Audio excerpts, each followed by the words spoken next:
Got to keep the place neat and tidy. Yeah, well done.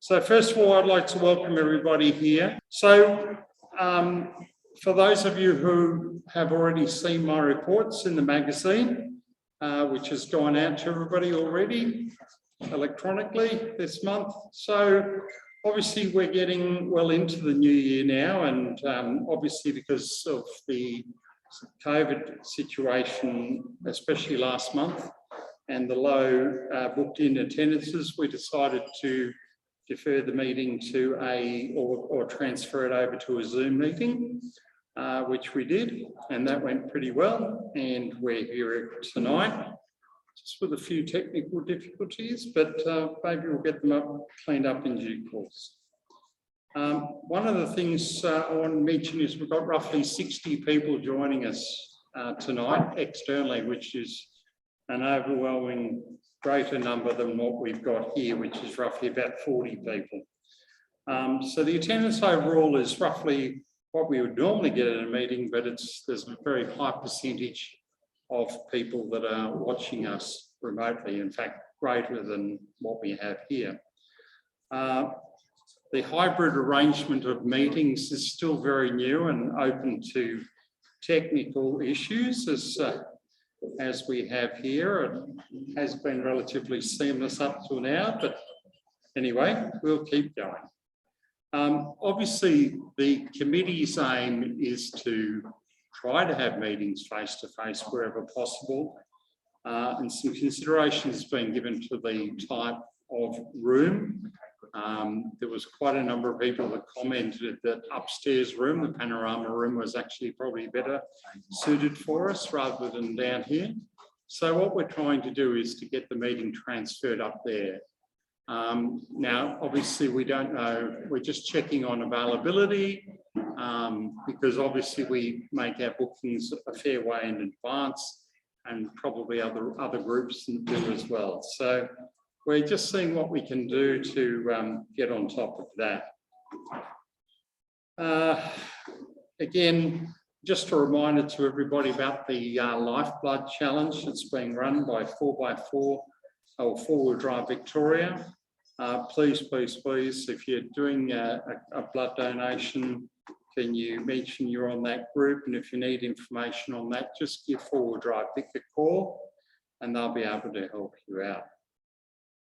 Just a reminder to our newer members to make sure that you, and to anybody else, that you make sure that you get your names in for trips and educational events early. Now, a lot of bookings are done on the basis of your booking your interest, and then if numbers are sufficient, you will receive a follow-up to say that you're in. And if you're not in, well, because of numbers, then you'll be automatically on the waiting list in the event that some people pull out. And we do get last-minute cancellations. So it's really important that you keep an eye out for those. The maintenance and construction weekends have been well attended, and I know Brian's here somewhere, so there he is, and I know he'll be talking about that. So I won't go into any great detail there. There's just a reminder that there is a mini cruiser car going to be held, and the details are in the magazine. Also, the Geelong show took place on the 21st to the 23rd of January, and I understand that we've welcomed at least 8 new memberships to the club as a result of that. So that's a really good number. And I'd like to thank Sandra Tanner and her assistance group in helping out with those shows. We've actually got another couple of shows coming up. The Melbourne Outdoor Show is actually going to be this weekend, 18th to the 20th of February. And the Mornington show's in March, on the 10th to the 13th of March. And at this stage, I think the National 4x4 show is on for the 19th to the 21st of August. So Sandra's always looking for volunteers. So if you're able to assist, please let her know so that she can get you down on the list. It's a great activity for anybody who's never done it before, and you're not expected to sit there for the whole day. And often, if you do volunteer to go and help out on the days, the advantage is that you also get free entry in a lot of cases. Not all, but most. So it's can be a bit of a bonus. You can go off shopping or have a look at anything else that's going on. A big thanks to the trip leaders in the club for running there, getting a number of clubs and a number of club trips up and running. And I can see that there's a lot of work happening behind the scenes on the new policies and procedures for the various subcommittees, as some of those things will ultimately replace the bylaws that we've currently got.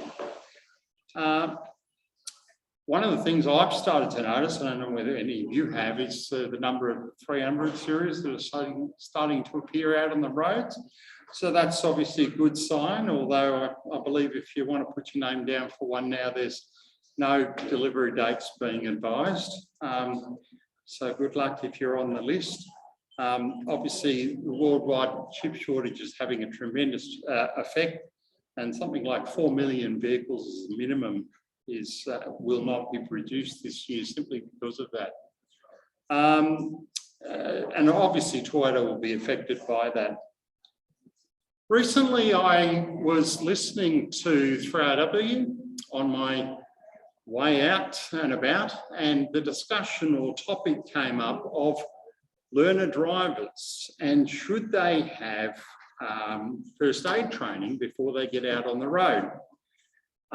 And it was interesting because I have my son who's currently on L plates, and although he's done about 160 hours of driving, he hasn't done a first aid course, and it sort of got me going, and I thought, well, maybe he should. And so I opened up the conversation with him, and not to go too much into the politics, but he actually thought it was a really good idea that perhaps learner drivers, as part of their permit of getting their licence, is that they've got some basic first aid training. But anyway, look, I've always been very passionate about first aid and first aid training because you never know you're going to need it until you do. And first aid training in the main is really teaching you about a response on your part, or a possible response on your part, because you've now got some knowledge about possibility, what you can do. Now, I know some of you have already done first aid training, and perhaps I'm talking to the converted, but the doctors A, B, C, D is the really important part that we all have to remember. The danger, the response, used to be go and get a call, but now it's SOS. So get a call, tell somebody, call out for some help. And then airway, breathing, circulation, and of course, defibrillator. So for those of you, it sounds like horse racing in the background. Okay.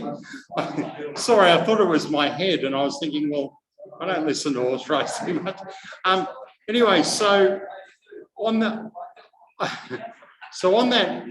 last issue, defibrillators are becoming more and more common, and you don't particularly want to be in a situation where you go and open up the cupboard and you pull it out and you open the door and the thing starts talking to you.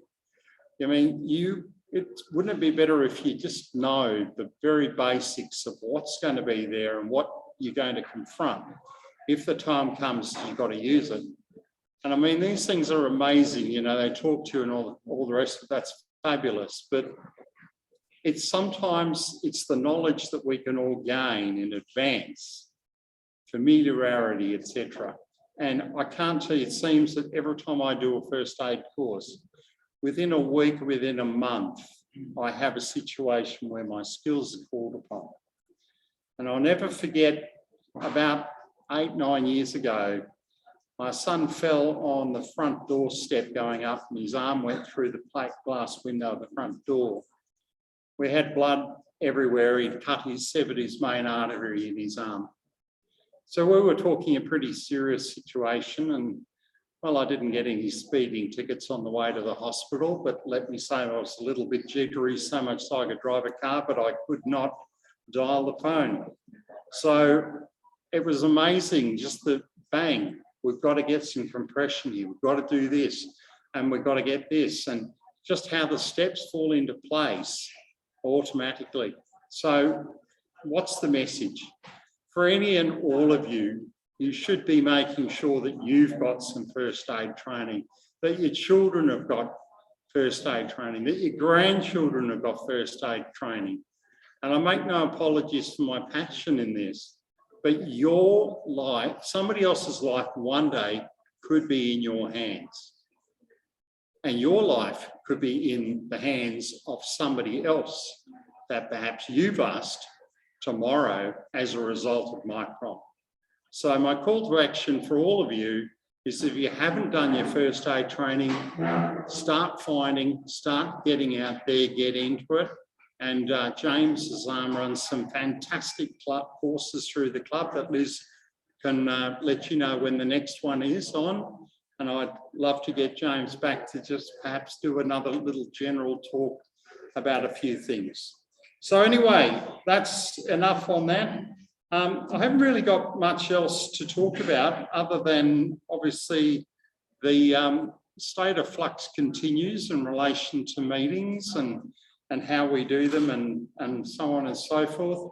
And we're working on trying to come up with a system where the face-to-face component will happen. Just how do we make it better for the whole lot? Because there is clearly, I mean, the numbers don't lie, do they? I mean, we've got 60% of our members tonight are watching remotely.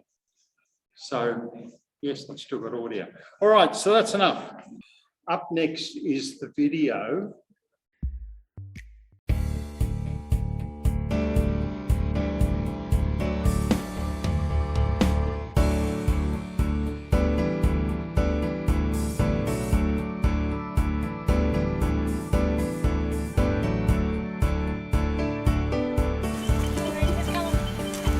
Probably enjoyed every little minute of it. Who did? The people sitting on the edge of the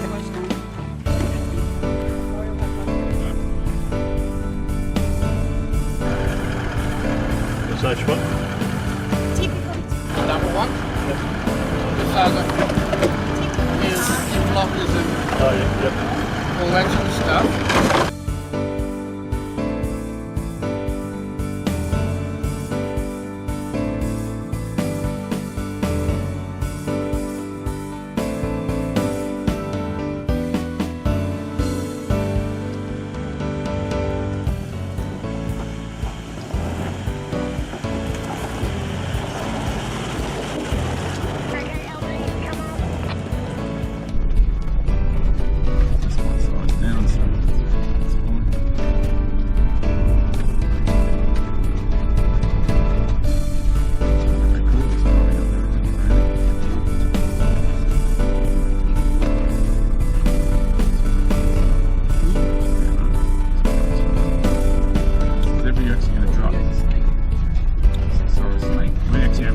Up the Burning River for about 30 metres, so it's nice and rocky and no issues of depth. You've got to switch back to encounter.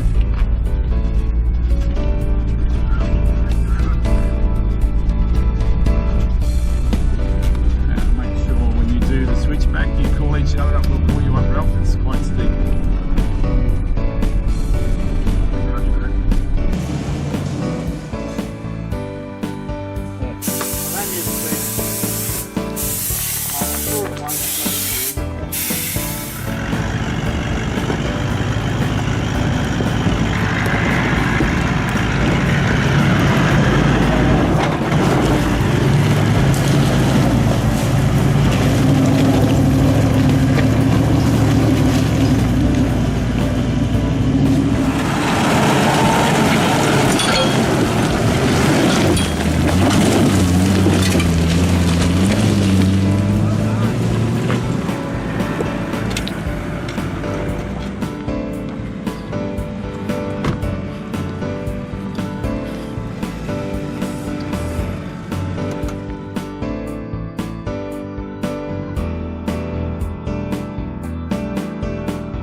Bush mechanics there. Just get confused left or right. Is that this way?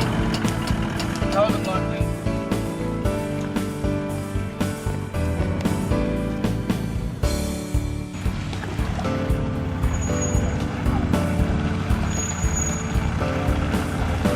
Yeah, just hug that right hand side. Keep to the right, keep to the right. Keep it to the right. Oh, geez. Good work, good effort.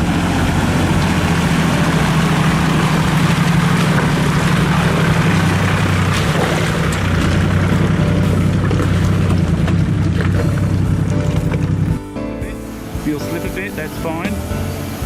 That's good, well done. Hey, Festy's driving. Good effort. I thought that'd be a nice surprise for you, Murray.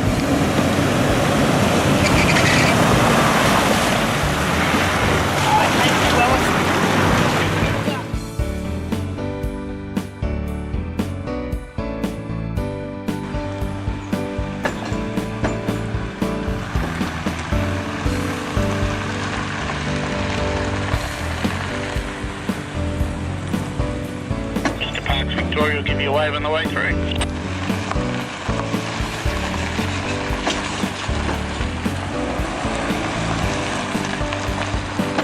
All right, to leave it here, Laurie. Yeah, I'll be down in a minute. I'm just filming the rest of the convoy. So I've got a little bit further so that everybody can park.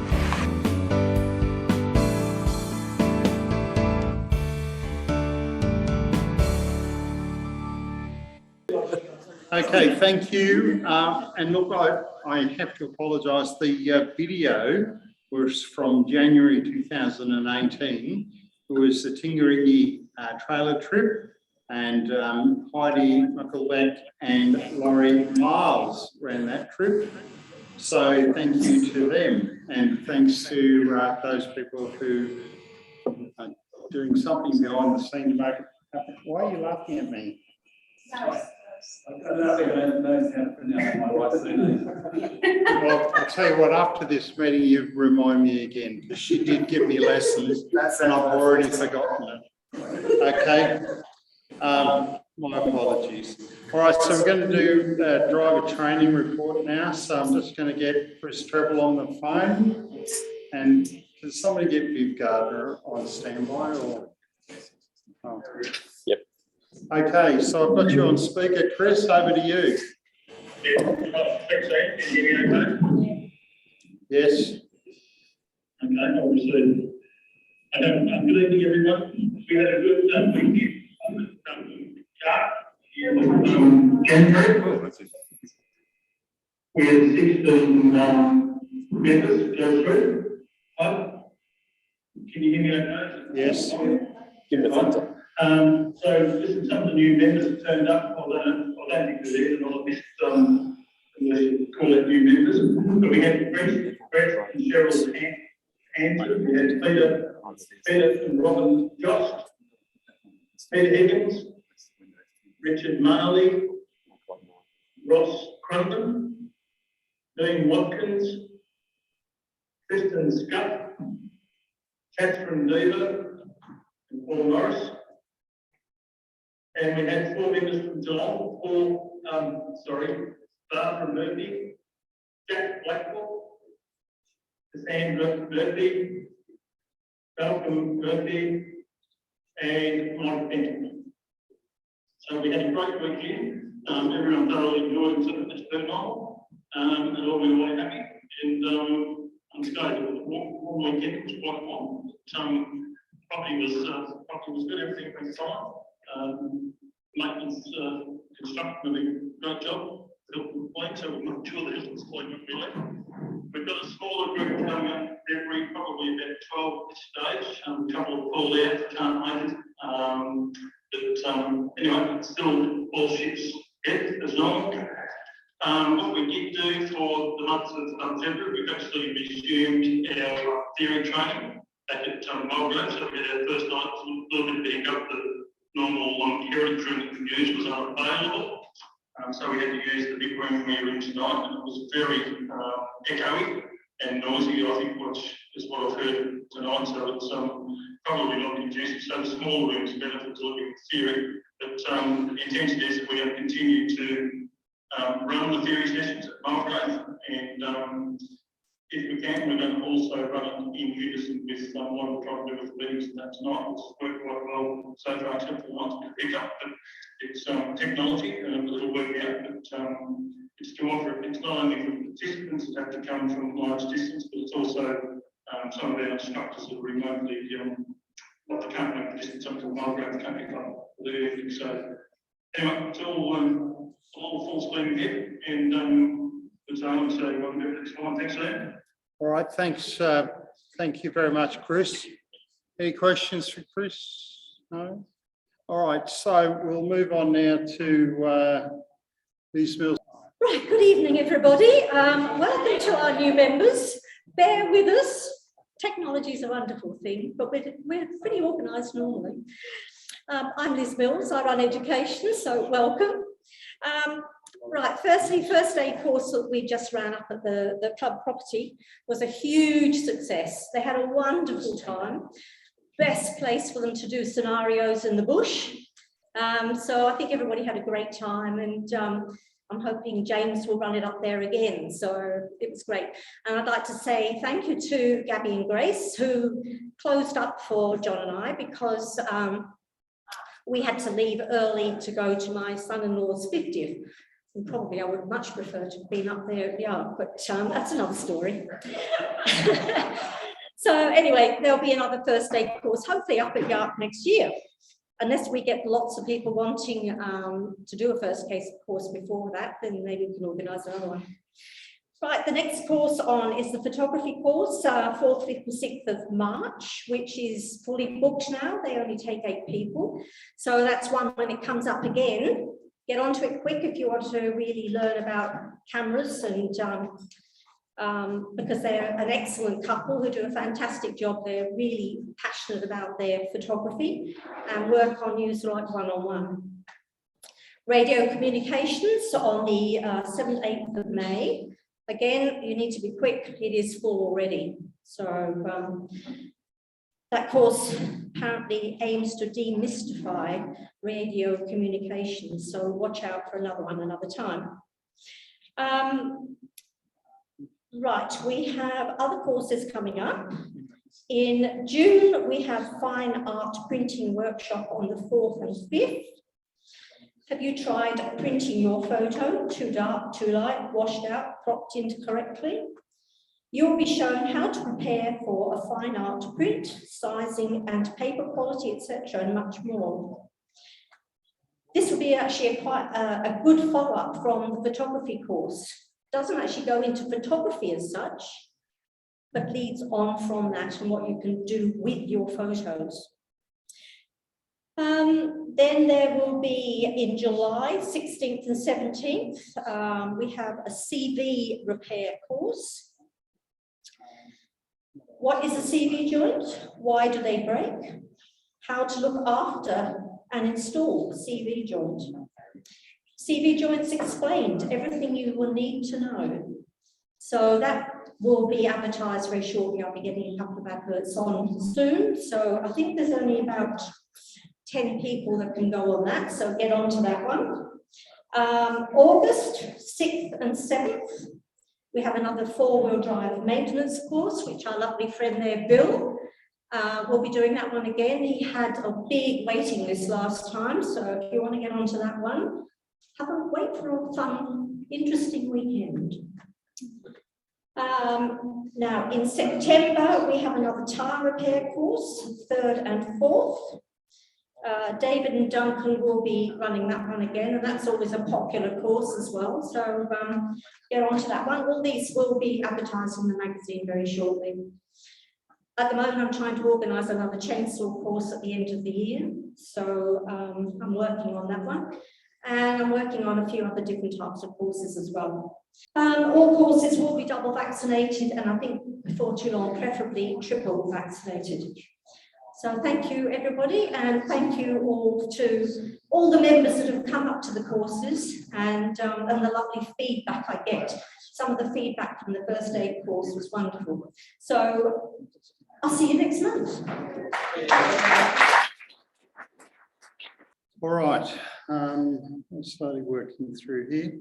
Now, Viv Gardner's given us a short reference, so I'll get it. Hi, Laurie. I don't need to talk trips full and 4 spaces on desert trip for new members. We need trip leaders to get some trips up for the members. Let me know if you get this. So I'll let you do that. Yes, so if you've got any questions on the trip, send them over to Viv. If not, look at the website. Don't forget to put your name down on the wait list. If not, okay. John, do you want to come up and talk about TLCC West Australia 2022 gathering? Good evening. Not much to say again. West Australia is decidedly quiet. They don't say much to us, but we have got now 45 vehicles showing interest and 89 people. So it's a good effort as far as this club is concerned. We're by far the biggest activity that the club, any of the states have done. I did send out questionnaires to all of you to fill in and send back to WA. If you haven't done it, could you please do it as soon as you can? It's helping them with their planning. Where their planning's at, I say, I don't know because they don't talk to me. So, thank you. Thank you, John. Right. Now, Grace, do you want to come down and have a little bit of chat about merchandise? And then I think Jenny Harvey, are you going to be doing Geelong? Yeah. Okay, over to you, Grace. Hi everyone, it's been ages. Yes, I'm in charge of the merchandise, and what we're doing at the moment, we are looking for a new supplier, and so before we get fresh with all the new stock, we like to get rid of all the old stock that we have. So we decided to do cost price minus 10%. Unfortunately, we do not have all the sizes available, but if you need to know if I've got any sizes in particular available, they're all on the weekend wrap. There's a big list, and first in, best dress. So you give me a call, my phone number's there, and I can put it away for you. If I see you next meeting, I'll come and deliver it to you. So yes, like there will be maybe very, very slight changes to the new logo, not much at all, I believe, at the moment, but that's something we're looking into. So yeah, and if I've got some stock tonight, but it's not really all the stock, it's just limited, but well, what I mean is I do have more stock to sell, but it's not all here tonight. Okay, thank you. So thanks, Grace. There is some stuff up there on the table. And if you happen to know anybody that does embroidering or t-shirts, etc., we are looking for a new supplier, as the old one that we were using has closed their doors. And just see, Grace, if you've got any suggestions of somebody who might be able to assist us. Over to you, Jenny, for the Geelong Report. Hi folks, can you hear me? Good on. Well, for starters, the kids, the Children's Day. They're not kids, they're not baby goats, are they? Kids' Day has been postponed, mainly because of COVID. And you heard Sandra talking about the insurance and the question Alison had asked. So that was one of the reasons. It will now be held the weekend, same weekend as the September maintenance and construction weekend. Anyway, the other thing that is postponed is the clean-up day. Initially, it was going to be the 5th of March, and then Vic Park said, oh, we'd really rather come on the 22nd of Feb. So we started to organise that, and then they rang up Alison and said, no, could you make it late April? And since Alison's not feeling all that crash hot at the moment, she jumped at it. So hopefully fingers crossed and all the rest, it will be late April. Our last meeting, we had a tremendous speaker, one of our members, Geelong members, Rob Price, who works for SCT Logistical Things. They're the ones that run the trains for, not passengers, for food and essentials across from Melbourne to Perth and back, and who was stuck in the floods. Anyway, he had some video for us and all the rest. I don't know whether anybody else agreed with me, but I found it very, very interesting. And oddly enough, not long after that, on Landline, there was a very small little feature about the same dashed company. I thought, oh, I know about that. The other thing is we had a barbecue last weekend, Sunday the 13th, which didn't turn out to be a barbecue, A, because it was hot, and B, because the two scout groups had cornered the barbecues. So that was the end of that. Anyway, we went down to Anglesea and we had sandwiches and salad and what have you, and we had lots of talking. We solved all the worldly problems. We know what we're going to do with China, and it's not very polite to repeat. And we finished the day off with ice creams at the chocolate factory. We actually pigged out a bit, but we don't say that sort of thing. Pardon me, at our March meeting, we will have a guest speaker who was talking on diesel engines, apparently how to tweak them to get assumably better mileage out of them. But anyway, if you want to learn about diesel engines and have them, come down to Geelong. 1st of March, folks. All right, thank you. Thank you very much for that, Jenny. All right, so just I wanted to just bring up a little matter that Dulcie Watts, who has written to me or to the committee. She's just made us aware that well, I think a lot of members would be aware, she runs the biannual Jericho Working Bees. And the next one of those is due on the March 21st to the 23rd. So Dulcie's basically put forward the fact that now she's fully retired, congratulations, and that she'll be living in Cobram, etc. And she's got some other commitments up that way, and she's not going to be able to continue to run these biannual Jericho Working Bees. Obviously, Rudy Babalotti, I think, sorry, Paoletti, that's it, sorry, would love the assistance of our club to continue if possible. So we are looking for a biannual trip leader to run this, or somebody. I don't think they need to be a trip leader per se, but somebody who might be able to take over that role. So if you're interested and would be able to assist with that, then can you let Sandra Tanner know? That would be really great.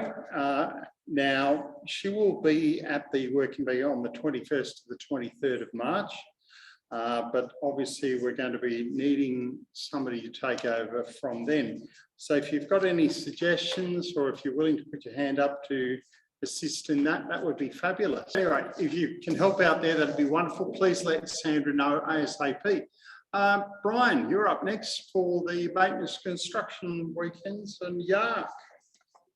Good evening, everyone. Good to see a few more people here than I had last night at the Yark Management meeting.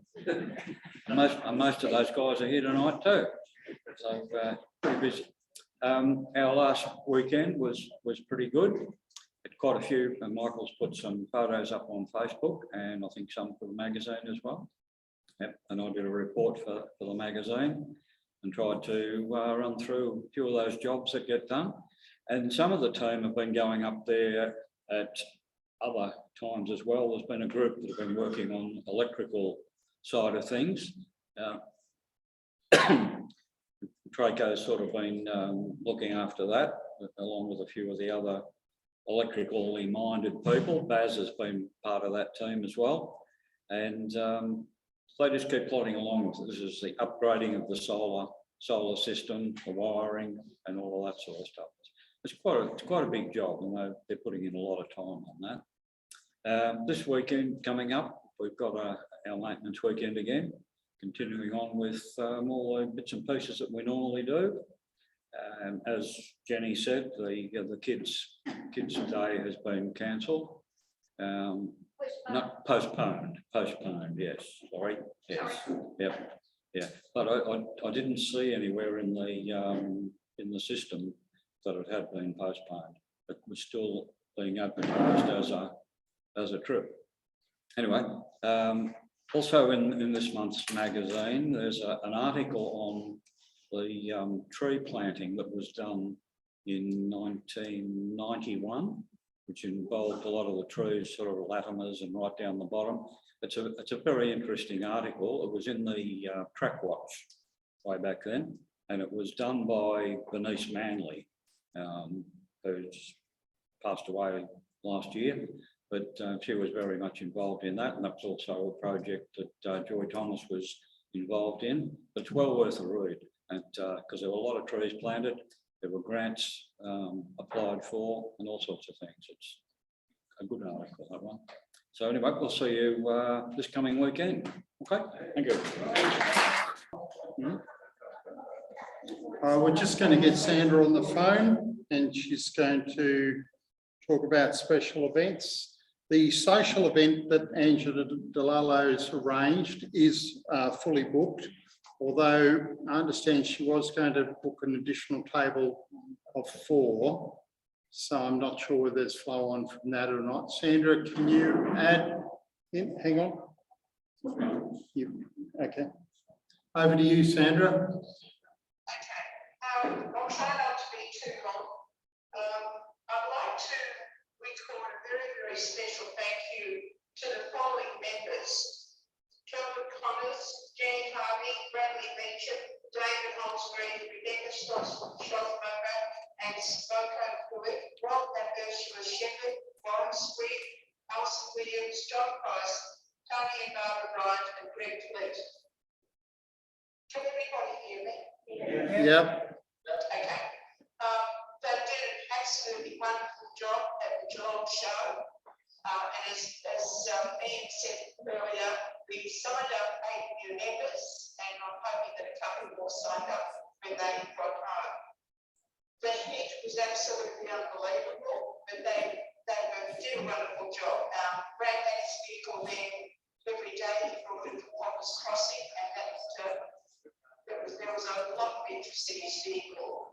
So very, very special thank you to those people who came to the Geelong show and assisted. Without them, we couldn't have got it all done. And also I would like to thank Steve, who's going to be running or coordinating the show this weekend at Scoresby. I really appreciate you taking this job on board. We've got enough people to assist, so that's wonderful, and I would like to thank them for their assistance. I'll move on at this point in time to the 50th birthday celebration. Bookings are not going well. I just want to know why the members aren't looking to attend, because this is our 50th birthday, and I was hoping to get the same response that we did for Boston. I have booked the caravan park, and I told him 200 members. That's how many we have in Dawson, and I'm hoping to measure that if possible. There is a pub right next door, so you don't have to drive to go out and dinner, you can walk. The information has been on the website, and you have to make your own booking to the caravan park, but then you need to register on the club website. You'll notice that the Laurie put on the click to register on the weekend rate, and it will continue to do that. But I would strongly advise you to please start booking now, because if you don't, we're going to lose spots, and I don't want to do that. I'd rather we take over the whole caravan park the way we did at Boston. It's a big event. It's a special event, and I'd like to see our All right, thank you, Sandra. Over next item on reports is Eric Bishop. Okay. Do I need to mute myself or just continue talking? You should mute.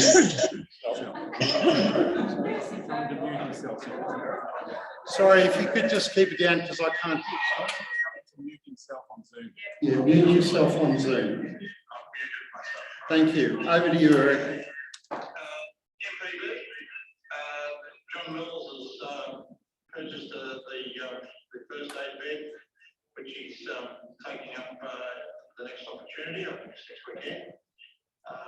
Peter Birchall, and he's also organised the curtains and so forth, so hopefully you really like the colours of John's bed. Peter Birchall and Gary commissioned the last sheeting and complete that, the internals of the building in the next work weekend, I believe. Yeah. That's all I have to say about the MPB. But for Drive Victoria, we've now got a full board. We've got 2 new members of the board.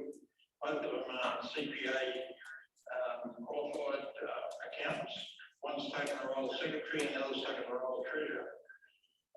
Kane Harman is from the Pajero Club and Albert Giorgini is from the Nissan Club. So we've got a really good young board now, so good luck. We'll get some work done. But next item is last Wednesday, Thursday, I travelled up to Wonningata with Paul Drive Victoria, Parks Victoria and Geelong. And we went and reviewed the various huts along the way and the facilities at the huts. And basically because of the Icon Drive, we're looking at each of the Icon Drives with Parks Victoria and Geelong. In particular at Wonningata, the Parks Victoria look like it's all positive at this moment, proposal to rebuild the station up there, the station building. And they wanted our input in it, and obviously we had full support of it. However, there's about 4 or 5 interested parties up in the bush. There's Paul Drive Victoria, there's the High Country Huts, like Cattlemen Association, there's the Bushwalkers, the Hunters and Fishers. It's similar to what we what John Mills and Liz Mills have done with Old Andado is have groups consistently manning the building, including Parks Victoria and Well, they use it with their rangers and so forth from time to time, across all the clubs to make sure the sun moon doesn't go and burn it down and that sort of thing. On top of that, they're looking at upgrading toilets to include disabled capability as part of the Icon Drive project. So that's all pretty good. The Lifeblood project, so far we've had 100 donations, and according to the blood Red Cross people, 100 donations will save 300 lives. So far TLCC haven't donated anything, so come on you blokes, get your arms out, you know, and show what you made of and get some blood donated. The next item I wanted to talk about is any volunteers. We need the volunteer hours for those that have been up cleaning up the bush and that sort of stuff. Also, Labor Day weekend is coming up. The excellent opportunity for the club group to do a camp host. That's me. Over and out.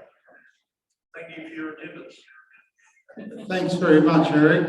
And sad to see that nobody from TLCC's rolled up their sleeves. I did hear somebody talking about the mad cow thing from England last meeting or whatever. We're pleased to know that they're looking at lifting that ban this year. So you might be able to roll up your sleeve for that. All right, so next I want to do, can we get Forge? I've got Forge's phone number. Oh, you have, all right. So from a mini Cruzacana perspective, we're looking for volunteers. We're going to have another look at that this weekend. If we don't have enough people there, we're going to start making it around and see if people will willing to put up their hand to come and help us for that weekend. Other than that, we're excited about holding the event. It's going to be an exciting time for us. We've run this event for almost 3 years, so we get to see people volunteer for the event and participating. So that's the update from me. Back to you. Sorry. Thanks, boys. Sorry, I thought he was going to be a bit longer than that. All right. Okay. So I think the message is he's looking for some volunteers and or registrations for the Mini Cruisacana. So make sure you get in touch with Forge if you can help out or if you want to participate. We do have a closing video, February 2018-19, Anglesea and Otway's Ladies Drive. Trip leader was Veronica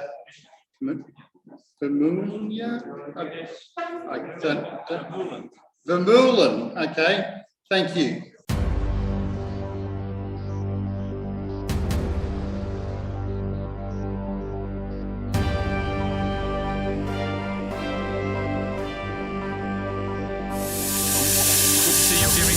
Instruction there, Sarah.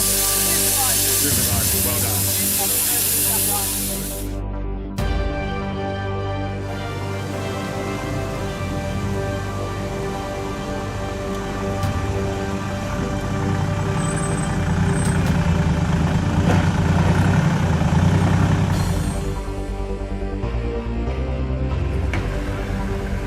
You got good control, that's good.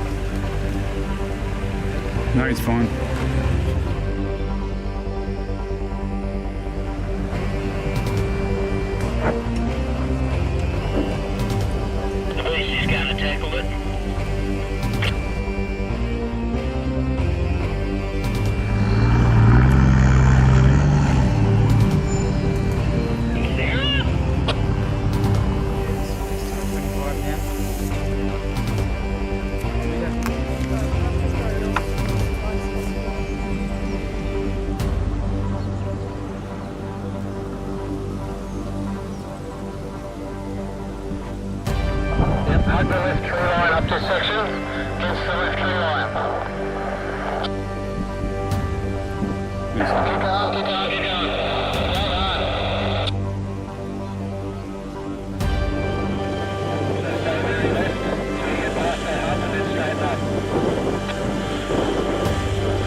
Photoshop that out later.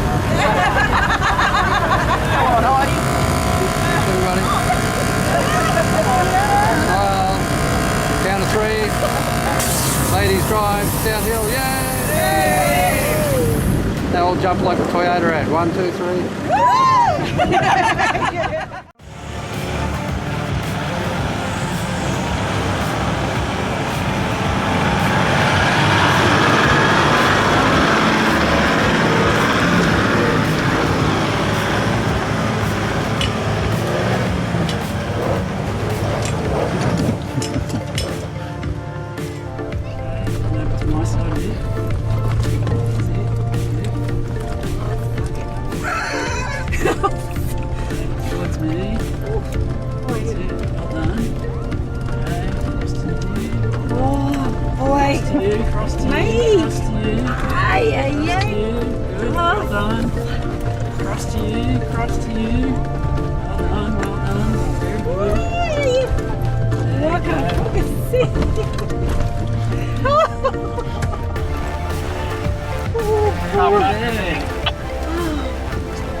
How was that drive up the hill? Oh, that was awesome. Awesome? It was scary. Yes, I was interested in the colourful language halfway up.